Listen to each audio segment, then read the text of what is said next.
पण महाराष्ट्राचं हे पावसाळी अधिवेशन जे आजपासून सुरू होतंय 11 वाजता असणार आहे। 11 वाजता प्रत्यक्ष सभागृह सुरू होईल। केवळ 2 दिवसांचं हे अधिवेशन असणार आहे आणि या अधिवेशनात विरोधक वेगवेगळ्या मुद्द्यांवरून विधिमंडळ सभागृहात आणि सभागृहाच्या बाहेर सरकारला अधिकाधिक कोंडीत पकडण्याचा प्रयत्न करतील।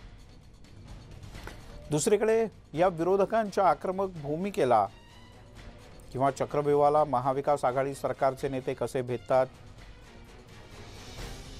विरोधकांच्या आक्रमक भूमिकेला सरकार कसं उत्तर देतं हे पाहणं अतिशय महत्त्वाचं आहे।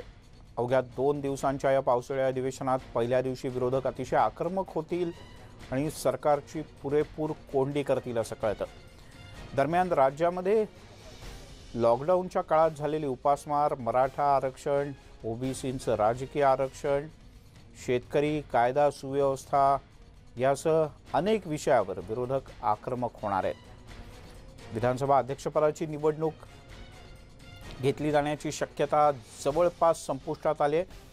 त्यातच लक्षवेधी तारांकित प्रश्न, प्रश्नोत्तराचा तास या कोणत्याही गोष्टी नसतील।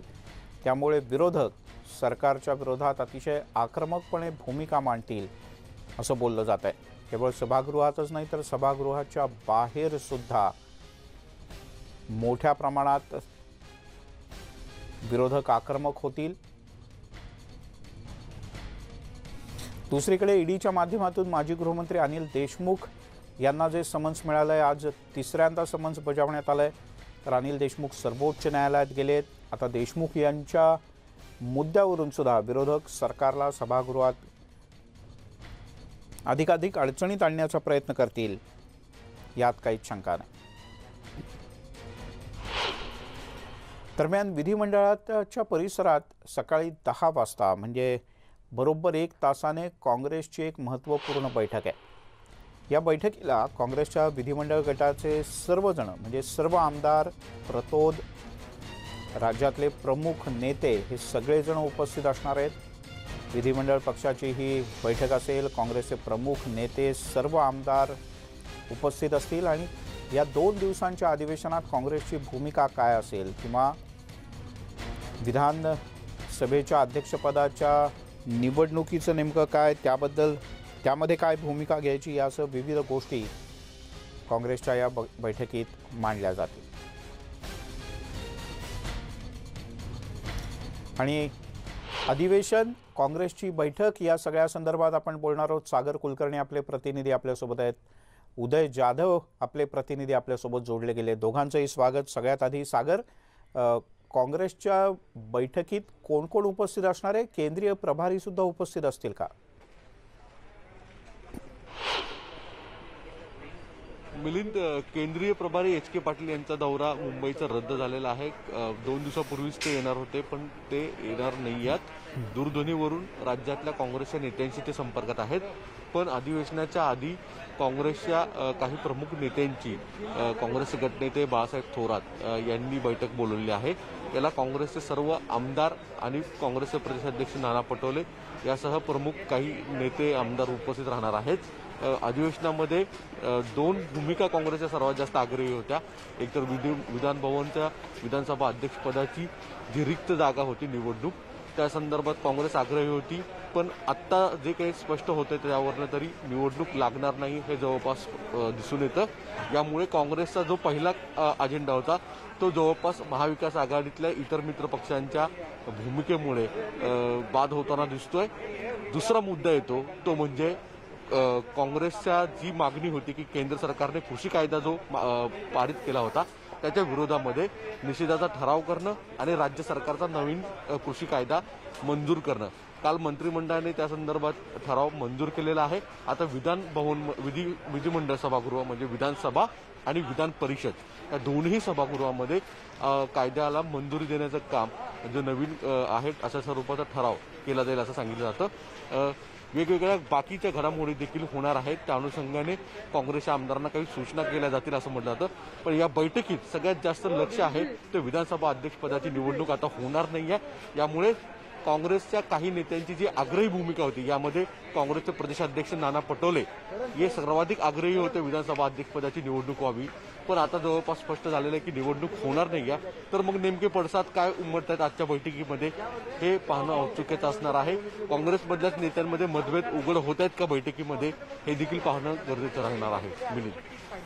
बर सागर, तू राहाच आपल्यासोबत उदय सुद्धा आहे. उदय, काय प्रामुख्यानं रणनीती असणार सत्ताधाऱ्यांची आणि त्यातूनही शिवसेनेची? कारण म्हणजे विरोधक तर खूपच जास्त आक्रमक होतील, सभागृहातही होतील आणि सभागृहाच्या बाहेर सुद्धा. अगदी बरोबर आहे मिलिंदजी. पावसाळी अधिवेशन अवघ्या 2 दिवसाचं आहे, मात्र या 2 दिवसाच्या अधिवेशनात विरोधक अधिक आक्रमक होत सत्ताधारी पक्षाला घेण्याची शक्यता सर्वाधिक आहे. आता त्याला सत्ताधारी पक्ष कसा उत्तर देतो हे पाहावं लागणार आहे. जी का आपल्याला माहिती मिळते, कारण काल एक कॅबिनेट बैठक झालेली आहे सत्ताधारी पक्षांची. त्यामध्ये खूप काही रणनीती ज्या आहेत त्या ठरलेल्या आहेत. विशेषतः केंद्र सरकारच्या विरोधात जी विधेयकं आहेत ते मांडण्यात येणार आहेत. खास करून केंद्र सरकारचे जे 3 कृषी कायदे आहेत त्या कृषी कायद्यांना नापसंती जी आहे ती तिन्ही पक्षांची आहे. शिवसेना, राष्ट्रवादी काँग्रेस असेल, काँग्रेस, त्या संदर्भातला जो ठराव आहे तो मांडला जाणार आहे. त्याचबरोबर मागासवर्गीय समाजाची जी सांख्यिकी माहिती आहे, विशेषतः ओबीसी समाजाची, त्या संदर्भात माहिती मिळावी केंद्र सरकारकडून, या संदर्भातला ठराव देखील आणण्यात येणार आहे. त्याचबरोबर मराठा आरक्षणासाठी घटनात्मक प्रक्रिया जी आहे ती पार पाडण्यासाठी देखील विधेयक जे आहे ते मांडण्यात येणार आहे. त्यासाठी केंद्र सरकारकडे तसा पाठपुरावा केला जाणार आहे. या संदर्भातल्या ज्या विधेयक आहेत ते खास करून सत्ताधारी पक्ष जे आहे महाविकास आघाडी ते विधिमंडळामध्ये मांडणार आहेत. या वेळेला ज्या 2 दिवसांचं हे अधिवेशन आहे यामध्ये कुठलाही तारांकित प्रश्न असेल किंवा लक्षवेधी जी आहे ती मांडली जाणार नाही आहे. त्यामुळे विरोधकांना अधिक स्पेस जी आहे ती सभागृहात मिळणार नाही, मात्र सभागृहाच्या बाहेर मात्र विरोधक अधिक आक्रमक होणार असल्याचं समजतं आहे. सगळ्यांचं लक्ष लागलं होतं ते म्हणजे विधानसभा अध्यक्षपदाची निवडणूक. विधानसभा अध्यक्षपदावर निवडणूक संदर्भात अजूनही संभ्रम अवस्था आहे. सध्या अजूनही जे काय आता माहिती मिळते त्यानुसार जवळपास सर्वच आमदार जे आहेत ते निगेटिव्ह त्यांचा रिपोर्ट आलेला RT-PCR, त्यामुळे आमदार इथे मोठ्या प्रमाणात उपस्थित राहतील. मात्र आमदारांची उपस्थिती असली तरी देखील सत्ताधारी पक्ष पूर्णपणे, तिन्ही पक्ष जे सत्ताधारी पक्षाचे महाविकास आघाडीचे, ते अनुकूल आहेत का विधानसभा अध्यक्ष निवडणूक घेण्यासाठी, आणि जर निवडणूक झाली तर उमेदवार कोण असेल. उमेदवारावरनं देखील अनेक मान अपमान जे आहेत ते सुरू झालेले, पक्षांतर्गतच कलगीतुरा जो आहे तो दिसून आलेला आहे. त्यामुळे नेमकी काय परिस्थिती आता होते पाहावं लागणार आहे. जर का अध्यक्षपदाची निवडणूक घ्यायची झाली तर आजच उमेदवारी अर्ज जो आहेत ते दाखल करावे लागणार आहेत. जर उमेदवारी अर्ज दाखल झाला महाविकास आघाडीकडनं तर विरोधक जो प्रमुख भाजप पक्ष ते देखील उमेदवार देणार का? काही विधानसभा अध्यक्षपदाची निवडणूक जी आहे ती प्रथेप्रमाणे बिनविरोध निवडून आणतायत हे पाहावं लागणार आहे. सध्या तरी यामध्ये शिवसेनेच्या दृष्टीने मोठी जी अडचण आहे ती असं आहे की विरोधकांनी आक्रमक आरोप केल्यानंतर स्वतः मुख्यमंत्र्यांना उत्तर द्यावं लागेल. आज अनिल देशमुख यांच्यावर ईडीच्या कारवाईची टांगती तलवार आहे. पुन्हा एकदा ईडीनं आज हजर राहायला सांगितलं आहे. पण त्यासोबतच शिवसेनेच्या नेत्यांची नावंसुद्धा सातत्यानं चर्चेत येत असतात. त्यामुळे सत्ताधाऱ्यातली प्रमुख जबाबदारी ही शिवसेनेची आहे. त्यामुळे शिवसेनेची जास्त अडचण होईल या सगळ्यात. अगदी बरोबर आहे. सत्ताधारी पक्षामध्ये जे आहेत 3 पक्षांमध्ये त्यामध्ये प्रमुख पक्ष हा शिवसेना आहे आणि शिवसेनेलाच घेरण्याचं जे डावपेच जे आहेत विरोधी पक्ष भाजपने आखलेले आहेत. मात्र काल जेव्हा विरोधी पक्षांची पत्रकार परिषद झाली त्या पत्रकार परिषदेमध्ये विरोधी पक्षनेते देवेंद्र फडणवीस यांनी शिवसेनेवरती पहिल्याप्रमाणे काही विशेष असे आक्रमक जे आरोप असतात ते केले गेले नाही आहेत, थोडेसे सॉफ्ट झालेले दिसले. त्यातच विरोधी पक्षनेते देवेंद्र फडणवीस यांनी म्हटलेलं आहे की आम्ही शिवसेनेचे वैचारिक मतभेद आहेत पण शिवसेनेशी शत्रुत्व नाही आहे. त्यामुळे पुन्हा एकदा सगळ्यांच्याच मनामध्ये पाल चुकचुकली आहे की पुन्हा एकदा युतीचे वारे वाहू लागलेले आहेत का ते पाहावं लागणार आहे. विरोधी पक्षनेते देवेंद्र फडणवीस यांनी जे वक्तव्य केले त्याला अजूनही सत्ताधारी पक्षाकडनं कोणीही उत्तर दिलेलं नाहीये. शिवसेना नेते संजय राऊत काय म्हणतात याकडे देखील सर्वांचं लक्ष लागले. त्याचबरोबर मुख्यमंत्री स्वतः मुख्यमंत्री उद्धव ठाकरे हे काय उत्तर देतात याची देखील अपेक्षा सर्वांना आहे. सभागृहात त्यांचं भाषण होईलच, त्याचबरोबर जेव्हा पत्रकार परिषद होईल त्यामध्ये देखील ते काय म्हणतात हे देखील पाहावं लागणार आहे. पत्रकार परिषद त्यांची उद्या होण्याची शक्यता आहे, कारण काल जेव्हा कॅबिनेट बैठक झाली त्या कॅबिनेट बैठकीनंतर त्यांची पत्रकार परिषद होईल असं सकाळपासून सांगण्यात येत होतं. मात्र प्रत्यक्षात ती झाली नाही. उद्या हाच मुद्दा घेऊन मला सागरकडे जायचं आहे. सागर, 3ही पक्षातले नेते एवढे अनुभवी आहेत, त्यातून अजितदादांसारखे नेते तर कदाचित सत्ताधाऱ्यांमधले सगळ्यात आक्रमक म्हणून ओळखले जातात. असं का बरं नेमकं काल झालं की पत्रकार परिषदच झाली नाही? 3 नाही 3.5 तास बैठक चालली कॅबिनेटची, पण कोणतंही ब्रीफिंग न करता अधिवेशनाच्या पूर्वसंध्येला साधारण सगळेजण येऊन काही ना काहीतरी संवाद साधत असतात, पण कोणीच बोललं नाही.